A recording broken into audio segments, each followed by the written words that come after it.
Like करें, follow करें, share करें।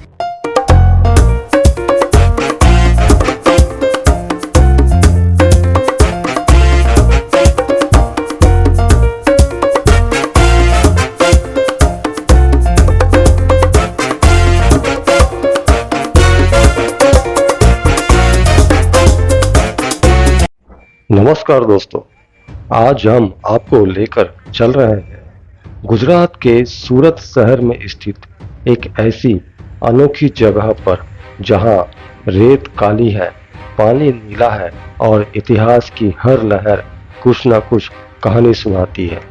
हम बात कर रहे हैं सुवाली बीच की।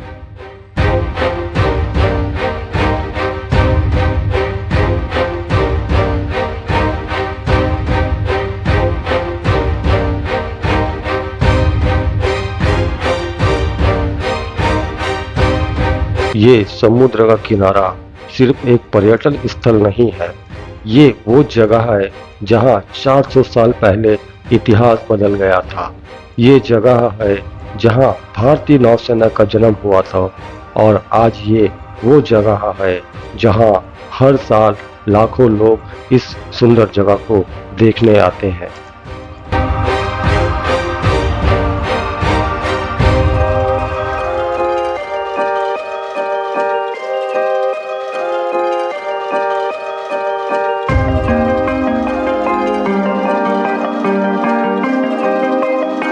दोस्तों, हम अभी हैं गुजरात के सूरत शहर से लगभग 20-25 किलोमीटर दूर हजरा इलाके में स्थित सुवाली बीच पर। सबसे पहली चीज जो आपका ध्यान खींचती है वो है यहाँ की रेत। देखिए, ये रेत काली है। जी हाँ, सही सुना आपने, ये काली रेत है जो इस बीच को सबसे खास पहचान बनाती है। क्या आप जानते हैं यहाँ की रेत काली क्यों होती है? दरअसल ये रेत बेसाल्ट चट्टानों के टूटने से बनती है। जब ये चट्टान समुद्र के पानी और हवा के संपर्क में आती है तो इसमें मौजूद आयरन ऑक्साइड और दूसरे मिनरल्स रेत की ये अनोखा काला रंग देते हैं। इस रेत पर चलने से थोड़ी फिसलन होती है क्योंकि ये बहुत बारीक और पॉलिश्ड होती है। जरा देखिए, पैर रखते ही रेत आपके उंगलियों के बीच से सरक जाती है। और यहाँ का वातावरण कितना शांत जगह है। सूरत शहर की भागदौड़ से दूर ये समुद्र का किनारा आपको एक अलग ही सुकून देता है। देखिए, आगे दूर तक फैला अरब सागर, नीला पानी, सफेद झाग वाली लहरें और ऊपर नीला आसमान। आज मौसम भी कितना साफ है, बस थोड़ी हवा चल रही है और चेहरे को छूकर गुजर रही है।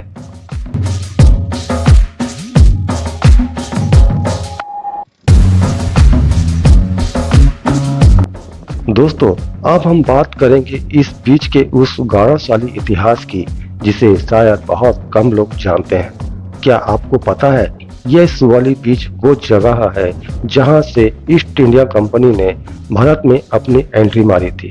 हाँ, सुनकर हैरानी हुई ना?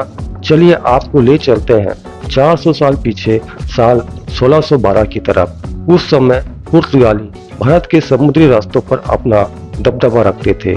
उनका जहाजी बेड़ा बहुत ही शक्तिशाली था, लेकिन 29-30 नवंबर 1612 को यहाँ के पानी में वो ताकत चुनौती दे दी गई। कैप्टन थॉमस बेस्ट की अगुवाई में ब्रिटिश ईस्ट कंपनी ने जहाजों और पुर्तगाली नौसेना के बीच यहाँ भीषण युद्ध हुआ।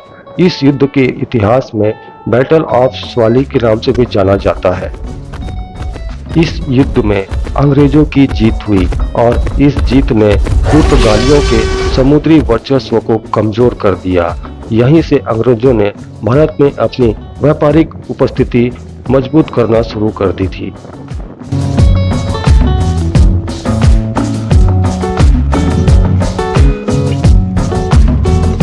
सबसे खास बात, क्या आप जानते हैं सुवाली बीच को आधुनिक भारतीय नौसेना की जन्म स्थली भी कहा जाता है। जी हाँ, यहाँ के पानी में वो पहली लड़ाई हुई जिसने भारत के समुद्री इतिहास की दिशा बदल दी। यहीं से नौसेना युद्ध की नई शुरुआत हुई।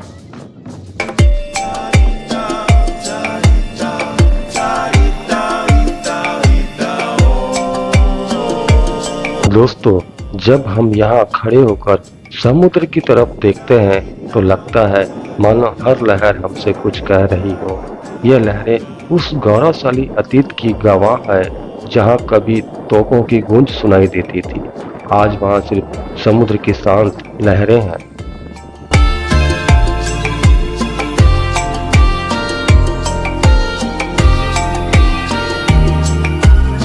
दोस्तों, समुद्र का ये नज़ारा कितना सुकून देता है। दूर तक पानी पानी और आसमान।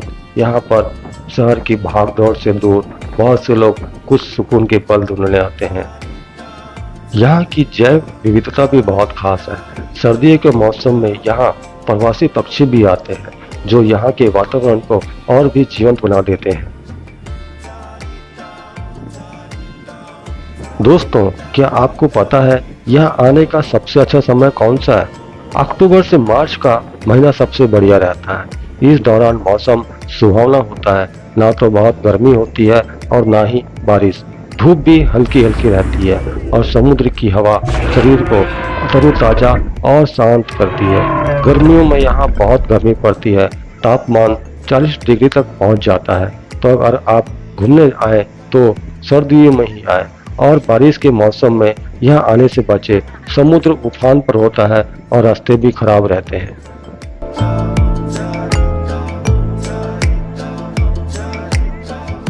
यहाँ का बीच करीब 3 किलोमीटर तक फैला हुआ है। इतना लंबा किनारा कि आप घंटों तक टहल सकते हैं और यहाँ भीड़ भी उतनी ज़्यादा नहीं होती जितना दूसरे बीचों पर होती है। तो आपको यहाँ काफ़ी शांति मिलती है। देखिए, यहाँ पर कुछ लोग बैठते हैं, कुछ फोटो खींचते हैं और कुछ लोग सवारी का आनंद लेते हैं और कुछ तो यहाँ खड़े होकर वो नज़ारा अपनी यादों में बसा लेते हैं।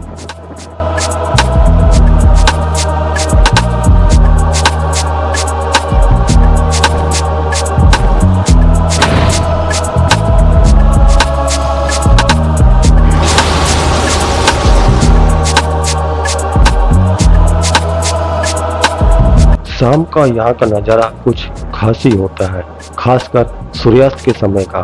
यहाँ सूरज डूबता है तो पूरा आसमान लाल नारंगी हो जाता है।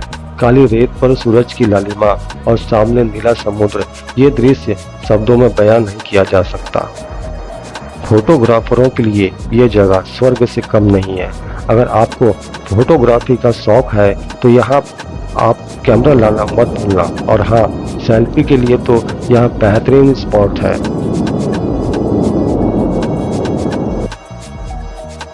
दोस्तों, अगर आप यहाँ कभी आए तो सूर्यास्त का समय जरूर चुनें। शाम 5 से 7 बजे का वक्त सबसे सुहावना होता है।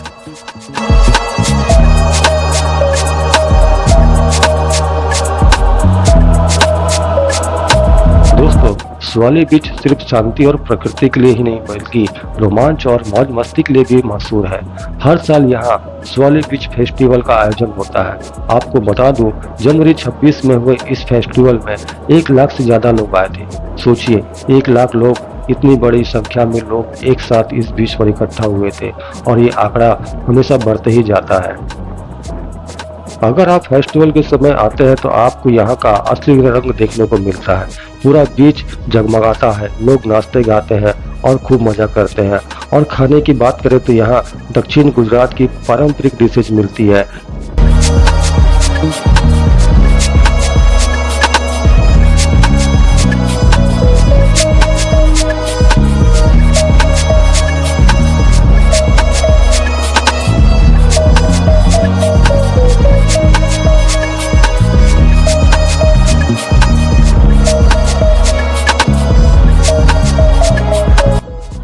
दोस्तों, सुवाली बीच को लेकर एक और बड़ी खासियत यह है कि ये भारत का सबसे साफ बीच माना जाता है। हाँ, आपने सही सुना, यहाँ की साफ सफाई पर बहुत ध्यान दिया जाता है।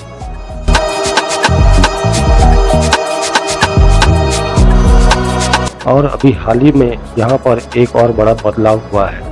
350 सोलर स्ट्रीट लाइट लगाई गई है। सोचिए, अब शाम के समय पूरा बीच रोशन हो जाता है।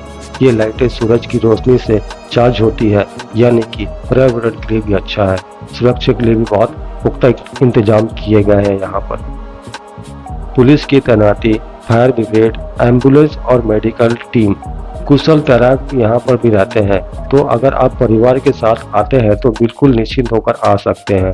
और सबसे अच्छी बात, यहाँ कोई एंट्री फीस नहीं है, 24 घंटे खुले रहता है। हाँ, पार्किंग की सुविधा भी है जहाँ पर मामूली फीस ली जाती है। बस थोड़ा सा ध्यान रखिए, यहाँ खाने पीने की बहुत सारी दुकानें हैं और आप चाहें तो कुछ अच्छे फूड आप यहाँ ला सकते हैं, लेकिन बीच पर कचरा करना अलाउ नहीं है। अगर आप कभी सूरत आए तो इस बीच को जरूर देखें। यहाँ की शांति, यहाँ का इतिहास, यहाँ का प्राकृतिक सौंदर्य आपको अलग ही अनुभव देगा। और हाँ दोस्तों, अगर आपको यह वीडियो पसंद आया तो वीडियो को लाइक करें, इससे हमें और ऐसी जगह जाने की प्रेरणा मिलती है। शेयर करें उन सभी दोस्तों से जो समुद्र को प्यार करते हैं। सब्सक्राइब करें इंडियन टूरिज्म चैनल को ताकि आप हमारी अगली यात्रा का हिस्सा बन सके।